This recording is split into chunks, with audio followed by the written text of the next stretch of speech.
बहू बनी ड्राइवर। मंजित की शादी रोहन से होती है। रोहन को नशे की बुरी लत लगी होती है। एक दिन, अरे माँ, मेरा एक साइड का शरीर काम नहीं कर रहा है। मैं आज खेतों में कैसे जाऊंगा? अरे बेटा, ऐसा ना बोल। तेरे पापा के जाने के बाद से तू ही घर चलाने का सहारा है। मैं डॉक्टर को बुला लाती हूँ। देखिए बहन जी, रोहन के शरीर के एक साइड में लकवा है। अब वो कभी ट्रैक्टर नहीं चला पाएगा। घर में मनहूसियत का माहौल हो जाता है। लीजिए माँ जी, रोटी खा लीजिए। अरे बेटा, मुझे तो भविष्य की चिंता हो रही है। मेरा एक ही बेटा है और वो भी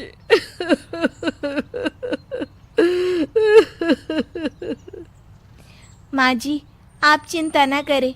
जब तक ये बीमार है मैं खेत जाकर काम कर लिया करूंगी। वैसे भी नशे के कारण इनका शरीर काफी कमजोर हो गया है। अगले दिन मंजीत खेत में जाकर काम कर शाम को घर लौटती है। ये ले बेटा, पानी पी ले। कैसा रहा काम का पहला दिन?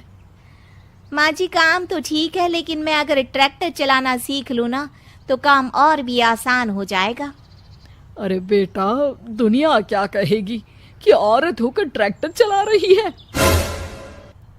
माँ जी, या तो हम दुनिया देख ले या अपना घर, कोई बात नहीं। जब ये ठीक हो जाएंगे तो सब ठीक हो जाएगा। अरे बहू, जरा बाहर तो आना। जी माँ जी। बहू, तेरे मामा जी आए हैं, तूने बुलाया था ना? हाँ माँ जी, वो मामा जी ना आज से मुझे ट्रैक्टर चलाना सीखा।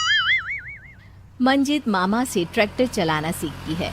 वो मन लगाकर खेतों में काम करती है। और एक दिन, माँ जी, पता है इस बार पूरे गांव में सबसे ज्यादा फसल का उत्पादन हमारे खेतों में हुआ है। इस साल तो खूब पैसे आएंगे। हाँ। सास खुश नहीं होती है। वो चुपचाप वहां से जाने लगती है। तभी मंजित उसे रोक लेती है। क्या हुआ माँ जी, आपको खुशी नहीं हुई? बेटा, आज डॉक्टर साहब बोल रहे थे कि रोहन के ठीक होने के लिए 5 लाख रुपए की जरूरत है। समझ नहीं आ रहा क्या करूं। मंजित शांत हो जाती है। अगले दिन सास मंजित के पास आती है। बेटा, ये मेरे गहने हैं। इसे अपने गहनों के साथ जोड़कर सुनार को दे आ। जितने पैसे हो ले आ। डॉक्टर को आज ही देने हैं। मंजित अपने गहने और सास के गहनों को लेकर दुकान में बेचकर पैसे लेकर घर आ जाती है। माँ जी, सिर्फ 3 लाख रुपए का ही इंतजाम हो पाया है। बाकी के पैसे कैसे आएंगे? बेटा, अब तो एक ही चारा है, हमें जमीन भी बेचनी पड़ेगी। माँ, खेत बेच देंगे तो खाएंगे क्या? अरे बेटा, कोई दूसरा चारा भी तो नहीं है। रोहन ठीक हो जाए तो वो मेहनत करके इससे भी बड़ी जमीन ले लेगा। सास बहू मिलकर खेत भी बेच देते हैं। अब पूरे पैसे लेकर सास डॉक्टर के पास जाती है। डॉक्टर साहब, ये लीजिए सारे पैसे। बस किसी तरह मेरे बेटे को ठीक कर दीजिए। आपका बेटा ठीक तो हो जाएगा, लेकिन 6 महीने का समय लगेगा। सास बहू सोच में पड़ जाते हैं कि अब तो कोई जरिया भी नहीं रहा जहां से उन लोगों को कमाई हो। अब कमाएंगे नहीं तो खाएंगे क्या? माँ जी, मेरे माता पिता ने लड़की होने के कारण मुझे ज्यादा पढ़ाया लिखाया नहीं, लेकिन ट्रैक्टर चलाना सीखकर मैं कुछ काम करने के लायक तो हो ही गई हूँ।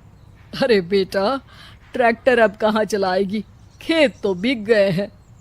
माँ जी, मैं किसी और के खेतों में दिहाड़ी में काम कर लूंगी, कुछ तो पैसे आएंगे ही ना। ये कहकर मंजित काम करना शुरू कर देती है। जैसे तैसे उन पैसों से गुजारा चल ही रहा था। माँ जी, पास के अस्पताल से मुझे नौकरी के लिए ऑफर आया है। पैसे भी ये 4 गुना ज्यादा मिलेंगे और अब खाने पीने दवाई के साथ हम कुछ पैसे भविष्य के लिए भी जोड़ पाएंगे। लेकिन काम क्या है बहू? माँ जी, मुझे अस्पताल की एम्बुलेंस चलानी है। अरे, तू तो मेरी बहू नहीं, बेटा है बेटा। जरूर जा बेटा। और हाँ, तूने पूरे गांव में एक मिसाल कायम कर दिया कि हर काम हर कोई कर सकता है। उनके लिए लड़की या लड़का होने की कोई जरूरत नहीं। मंजित मन लगाकर काम करना शुरू कर देती है।